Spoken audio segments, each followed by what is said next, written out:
Abdulrahman Bello afurasí tí wọ́n fẹ̀sùn kàn pé ó pa Hafsat Yetunde Lawal nílùú Ìlọrin ti padà fẹnu ara rẹ̀ jẹ́wọ́ ìdí tó ṣe pa ọmọ obìnrin náà àti ohun tó fẹ́ẹ́ fi ṣe ní pàtó.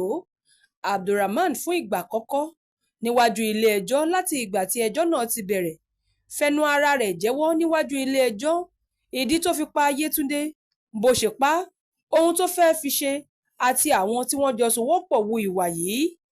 Tẹ́ ẹ bá gbàgbé pé nínú ìgbẹ́jọ́ tó wáyé kọjá ní ilé-ẹjọ́ ti yọ̀ǹda àwọn ẹ̀yà ara olóògbé náà tó kù fún bàbá ọmọ náà pé kí ó lọ sìn. Àmọ́ níbi ìtẹ̀síwájú ìgbẹ́jọ́ náà tó wáyé lọ́jọ́ 21 oṣù karùn-ún ọdún 2025 ìyẹn ọjọ́ Wednesday ní ilé-ẹjọ́ gíga tó wà nílùú Ìlọrin ní Abdulrahman Bello àti àwọn mẹ́rin míì tí wọ́n jẹ́jọ́ lórí ikú Hafsat Yetunde Lawal tún farahàn níwájú ilé-ẹjọ́ náà fún ìtẹ̀síwájú ẹjọ́ ọ̀hún. Nǹkan bíi aago 9 òwúrọ̀ ní ìgbẹ́jọ́ náà èyí tí adájọ́ Christiana Ajayi darí rẹ̀ bẹ̀rẹ̀. Lẹ́yìn táwọn agbẹjọ́rò fi ara hàn tán ni ẹlẹ́rìí àkọ́kọ́ ìyẹn Inspector Ayọ̀délé Azeez láti ẹ̀ka ọ̀tẹlẹ̀múyẹ́ àjọ ọlọ́pàá ìpínlẹ̀ Kwara sọ pé lọ́jọ́ 14 oṣù kejì ọdún 2025 ni wọ́n gbé ẹjọ́ ìpànìyàn àti ìfipábánilòpọ̀ tí wọ́n fi kan Abdulrahman Bello wá sí ọ́fíìsì àwọn láti àgọ́ ọlọ́pàá ọjà ọba nílùú Ìlọrin.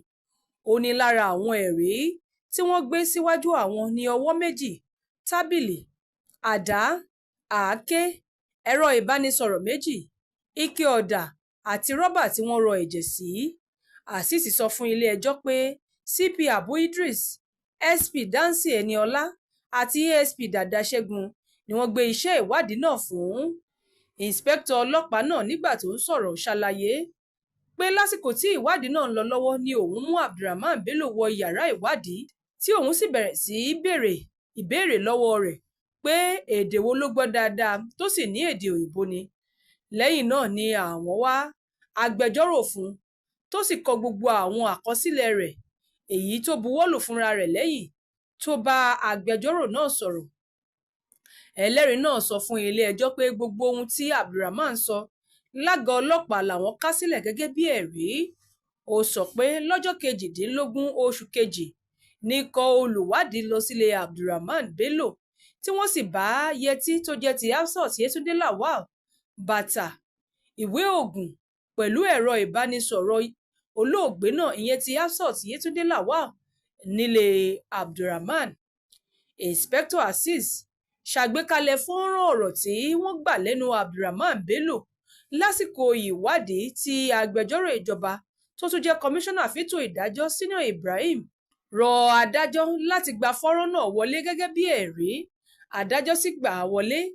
Lẹ́yìn náà ni wọ́n ṣàfihàn fọ́nrán tí wọ́n fi gba ohùn àti àwòrán Abdulrahman Bello kalẹ̀ fún ilé-ẹjọ́. Nínú fọ́nrán náà tí wọ́n ṣàfihàn rẹ̀ níwájú ilé-ẹjọ́, Abdulrahman Bello sọ pé òun àti Hafsat Lawal pàdé lórí ẹ̀rọ ayélujára táwọn sì jọ ń sọ̀rọ̀ láti fẹ́ ara wọn. Ó ní ó ti pẹ́ tí Hafsat ti máa ń ṣe ìlérí fún òun pé òun máa wá kí òun nílé. Ó ní àmọ́ lọ́jọ́ tí ìṣẹ̀lẹ̀ náà wáyé níṣe ni Hafsat wá sílé òun tó sì sọ pé ebi ń pa òun, bó ṣe dé tí òun sì lọ ra oúnjẹ fún un. Abdulrahman ṣàlàyé pé lẹ́yìn tí òun lọ ra oúnjẹ náà tán tóun gbé oúnjẹ náà dé, lẹ́yìn tí Hafsat jẹun náà tán ni àwọn méjèèjì jọ ní àjọṣepọ̀. Àmọ́ níbi táwọn ti ní àjọṣepọ̀ lọ́wọ́ ni Yetunde ti dákú, ìyẹn lẹ́yìn ìbálòpọ̀ náà. Abdulrahman Bello tún ṣàlàyé síwájú sí i pé nítorí pé mi ò lè dá òkú rẹ̀ gbé jáde ni mo fi kùn òkú rẹ̀ wẹ́lẹ́wẹ́lẹ́, mo sì gé ọwọ́ rẹ̀ méjèèjì láti fi ṣe àjò owó. Azeez sọ fún ilé-ẹjọ́ pé ìdí tí àwọn ọlọ́pàá fi mú àwọn mẹ́rin tó kù tí wọ́n jọ ń jẹ́jọ́ ni pé ìwádìí fi hàn pé wọ́n ní ìbálòpọ̀ pẹ̀lú Abdulrahman àti pé àwọn ló pè jùlọ lórí ẹ̀rọ ìbánisọ̀rọ̀. Bákan náà ló ní àwọn kò bá ohun tó mú ìfura dání nígbà tí àwọn dé ilé olùjẹ́jọ́ kejì nígbà tí àwọn lọ sí ilé rẹ̀. Ẹlẹ́rìí kejì ni Ahmed Ọlátayọ̀ láti iléeṣẹ́ tó ń rí sí ọ̀rọ̀ ìpẹ̀tùsááwọ̀ nípínlẹ̀ Kwara. Ọlátáyọ̀ sọ fún ilé-ẹjọ́ pé lọ́jọ́ 14 oṣù kejì ọdún 2025 ní iléeṣẹ́ ọlọ́pàá ìpínlẹ̀ Kwara pé òun sí olú iléeṣẹ́ wọn nílùú Ìlọrin láti wá jẹ́ agbẹjọ́rò fún Abdulrahman Bello. Ó ní òun buwọ́lu ọ̀rọ̀ tí Abdulrahman kọ sílẹ̀ fúnra rẹ̀ tí wọ́n sì ṣàgbékalẹ̀ fọ́nrán ibi tó ti ń buwọ́lu ọ̀rọ̀ náà tí adájọ́ sì gbà wọlé gẹ́gẹ́ bí ẹ̀rí. Ẹlẹ́rìí kẹta ni arábìnrin Aremu Sarah Kòṣeémání tó jẹ́ olùkọ́ nílé ẹ̀kọ́ Memorial College nílùú Ìlọrin. Ó ní olùkọ́ èdè Yorùbá ni òun. Ó ní lọ́jọ́ 6 oṣù karùn-ún níléeṣẹ́ ọlọ́pàá pé òun láti wá tú ọ̀rọ̀ tí Abdulrahman Bello sọ lédè Gẹ̀ẹ́sì sí Yorùbá tóun sì tú. Agbẹjọ́rò olùjẹ́jọ́ sọ fún ilé-ẹjọ́ pé èdè Yorùbá ni arábìnrin Aremu gbọ́ dáadáa, pé ó ṣeé ṣe kó ṣe àṣìṣe lásìkò tó ń tú ọ̀rọ̀ náà sí Yorùbá. Lẹ́yìn gbogbo atótónu náà ni adájọ́ sún ìgbẹ́jọ́ síwájú di ọjọ́ 4 oṣù kẹfà ọdún 2025 fún ìtẹ̀síwájú ìgbẹ́jọ́ náà. Àmọ́ lẹ́yìn ìgbẹ́jọ́ náà la láǹfààní láti bá àwọn tí wọ́n jẹ́ agbẹjọ́rò fún olóògbé àti agbẹjọ́rò fún ẹni tí wọ́n fi ẹ̀sùn kàn náà sọ̀rọ̀. Èyí lohun tí wọ́n sọ. Because court has no reason for holding these people up to the moment they should grant their bail, but my lord said it's only accelerated hearing she will grant, which she has already granted it earlier before. So the case was adjourned to 4th June of this year. So on 4th of June, is it going to be resumed? Yes, my lord ordered that the prosecution must call all his witnesses that very day. Most likely they are going to close their case that very day. So we will open our own case. Ṣíbáṣíbá ni ilé-ẹjọ́ kún láti wo bí ohun tí yóò tó wáyé nílé-ẹjọ́ ṣe máa rí àti bí ọ̀rọ̀ ṣe máa lọ sí. Gbogbo lè ṣe bí lè ṣe kà bí o bá rántí ikú Gáà Kòsòótọ́. Ní báyìí ẹ̀kọ́ ti ń fojú mímú wọn lórí ohun tó wà nídìí ọ̀rọ̀ tí Abdulrahman ṣe ṣekú pa o. Kódà ó sọ wípé látàrí wípé òun nílò láti lo ọwọ́ ọmọ náà léyìí tó jẹ́ pé òun gangan lòun nílò nínú ẹ̀yà ara rẹ̀, ṣùgbọ́n tó ti jáláìsí nígbà tí òun bá ní ìbálòpọ̀ ní òun ò mọ nǹkan tí òun fẹ́ ṣe mọ́. Ó ní kódà kété tóun bá ní ìbálòpọ̀ náà tóun jáde síta tóun ń làágùn ní ẹni tó jẹ́ láńlọ́ọ̀dù ilé tóun gbé torí òun tó sì ń béèrè pé kí lohun tó wáyé, ṣùgbọ́n òun parọ́ fún wípé kò sí nǹkan kan. Lẹ́yìn náà lòun kù gìrì wọlé tóun sì mu ọtí, ìyẹn ògógóró. Ó ní ògógóró yìí gan ló fún òun ní agbára àti okun tó sì jẹ́ kóríyá fún òun láti lè túbọ̀ wo ìwà àti ní èrò àròjinlẹ̀ lórí bí òun ṣe máa ṣe òkú ọmọ náà. Lẹ́yìn èyí ni èrò náà wá sí òun lọ́kàn láti gé òkú náà kúlukùlu tóun sì mú àwọn ẹ̀yà ara tóun fẹ́ lò. Ó ní àjò owó ni òun fẹ́ lo àwọn ẹ̀yà ara náà fún un láti fi lò ó fún ètùtù ọlà ni. Ó ní ọwọ́ lásán, ìyẹn ọwọ́ ọmọbìnrin náà méjèèjì lásán ní nǹkan tóun nílò nínú gbogbo ẹ̀yà ara rẹ̀ láti fi ṣe ètùtù ọlà tóun nílò ẹ̀ fún, ṣùgbọ́n òun ò mọ bóun ṣe fẹ́ yọ ọwọ́ náà tí kò sì ní mọ̀ tàbí kéde sí ìta gbangba láti ṣòfófó bí òun ṣe gbé òun àti irú itú tí òun fi òun pa. Ó ní èyí lòun dẹ́kun ẹ̀ tó fi mú òun wu ìwà tóun wù yìí. Bákan náà nínú fọ́nrán ọ̀hún tẹ̀ láǹfààní láti wò nítorí òfin àti ìlànà ilé-ẹjọ́, Abdulrahman sọ nínú fọ́nrán tí wọ́n fi hàn nílé-ẹjọ́ náà pé àwọn tí wọ́n mú náà wọn ò mọwọ́ mẹsẹ̀ nínú ọ̀rọ̀ náà, pé òun nìkan lòun dáwọ́ ìwà náà o, kò sí ẹnikẹ́ni pẹ̀lú òun.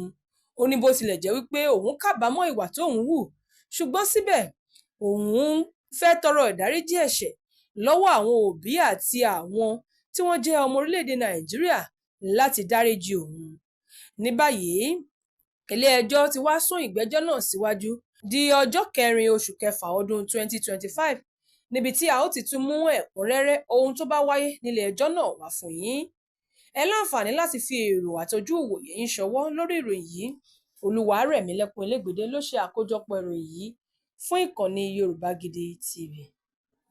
bàbá aládò ọmọ àgbáhùn lálá tí ń pàṣẹ ògùn warawara bíná bá rómi àgbàgbé ilé tó fẹ́ jó bẹ́ẹ̀ tó bá rómi àgbàgbé ariwo tó fẹ́ pa bí ṣòro bá fojú kan bàbá aládò gbogbo gànàgànà ara àṣòro á sì balẹ̀ pẹ̀sẹ̀ bí ìgbà ògùn náà bá bọ́ sómi tó dákẹ́jẹ́ kí ni ìṣòro tó sọra ẹ̀ di ọ̀rẹ́ ìmùlẹ̀ sí ọlọ́run àìsàn wo ló ń ṣe ọ tó ń lọ tó ń bọ̀ tó ní dandan lá ọ̀run oṣù ní àparò kú sí bàbá aládò fúnra ẹ̀ kún ọkọ̀ òkè ògbóǹtarìgì nínú ká fi ewé àti egbò tú ọ̀pọ̀lọpọ̀ sílẹ̀ bàbá aládò fúnra ẹ̀ ó ti dé láti abúlé aládò ìlú olórílẹ̀ méje ní ìlú ìbàrìbà. ó ṣe pàtàkì kí o tètè kàn sí bàbá aládò. wọ́n bá yín fojú inú fojú àgbà wo tí ń yọ yín lẹ́nu lágọ̀ọ́ ara pẹ̀lú àwọn irinṣẹ́ ìgbàlódé. ẹ má sì gbàgbé àwọn egbòogi wa tó gbàṣẹ gbòǹtẹ̀ ìjọba lego herbal mixture àti osconto capsule. èyí tẹ̀ ń rírà láwọn fámásì káàkiri. ẹ máa pe bàbá aládò 08028121088.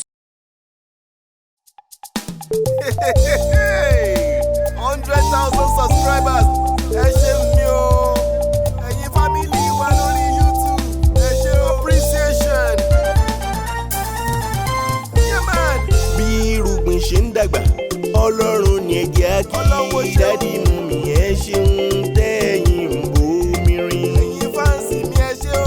Yorùbá Gidi ń dàgbà o ọlọ́run ní ẹ̀jẹ̀ kí ọgbọ́n rí wà kọ́ ọlọ́run mà ló ń dùn. mo dúpẹ́ ṣeun ṣeun o. Brothers sisters ẹ ṣeun daddy and mommy ẹ ṣeun ẹ̀yin onígbọ̀wọ́ wa ẹ̀yin lẹ ń bomi rin wá. 100k subscribers thank you ẹ ṣeun. lórí YouTube Yorùbá Gidi ń dúpẹ́ àwa mọ̀mọ́ mórè àwa mọ̀mọ́ mórè àwa mọ̀mọ́ mórè o. Yorùbá Gidi ń dúpẹ́ àwa mọ̀mọ́ mórè. ẹ̀yin ṣàlẹ̀ rí wa wò tẹ́ ń like ẹ tún comment ẹ ṣe tẹ̀ ń bá wa pín ká. Yorùbá Gidi ń dúpẹ́ àwa mọ̀mọ́ mórè. láti 2022 tá ti ń bá bọ̀ ó tọpẹ́tọpẹ́.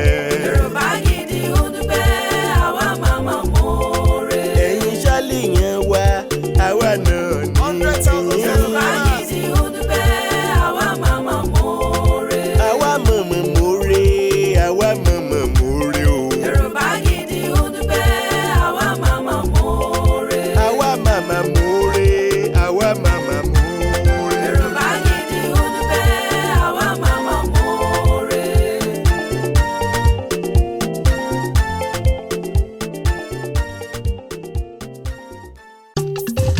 igi kan ò lè dágbó ṣe never láyé igi kan ò lè dágbó ṣe ibo rárá bá ò bá rẹ́ni fẹ̀yìntì bí ọ̀lẹ làárí ènìyàn láṣọ tiwa tọ́lọ́run ló fún wa. ènìyàn bó ní lára jaṣọ lọ.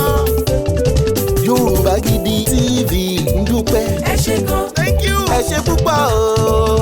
ẹ ṣé gan, gbogbo ọmọ ẹ mà Yorùbá ṣe ń wá. ẹ ṣé gan, 100,000 subscriber o. ẹ ṣé gan, 100k ẹ̀yin lẹ gbé wá subscribers. débẹ̀. ẹ ṣé gan, ẹ ṣé gan, ẹ̀yin olùfẹ́ wa kárí ayé o. ẹ ṣé gan, ẹ̀yin lẹ gbé wá débẹ̀. ẹ ṣé gan, ibi adé lòdì ẹ̀yin ni. ẹ ṣé gan, ẹ̀yin onígbọ̀wọ́ wa. ẹ ṣé gan, ẹ̀yin supporters àdúpẹ́dúpẹ́. ẹ ṣé gan, gbogbo family ẹ ṣe o. ẹ ṣé gan, ẹ ṣé ẹ̀yin onígbọ̀wọ́ wa. ẹ ṣé gan, Yorùbá Gidi ń dúpẹ́ sẹ́. ẹ ṣé gan. Yorùbá Gidi TV. Yorùbá Gidi TV òun ni kẹ́ ẹ máa wò nígbà gbogbo ẹ fojú yín ló ń jẹ níbi tẹ́ ẹ ti lè kọ́gbọ́n níbi tẹ́ ẹ ti lè rí àwọn àṣà Yorùbá tó yanjú. Yorùbá Gidi TV òun ló mú ètò rere wálé ayé níbi tẹ́ ẹ gbé fẹ́ kọ́gbọ́n níbi tẹ́ ẹ gbé fẹ́ kọrin. Yorùbá Gidi TV òun ló ń pè yín kẹ́ ẹ máa wò nígbà gbogbo. Yorùbá Gidi TV. ibi tá a ti ń fún yín láwọn nǹkan tẹ́ ẹ fẹ́ àwọn nǹkan tó ṣàǹfààní tó yẹ kẹ́ ẹ máa wò nígbà gbogbo nígbàkigbà ìbẹ̀lẹ̀ wà yìí máa subscribe sí tẹ subscribe sí. Yorùbá Gidi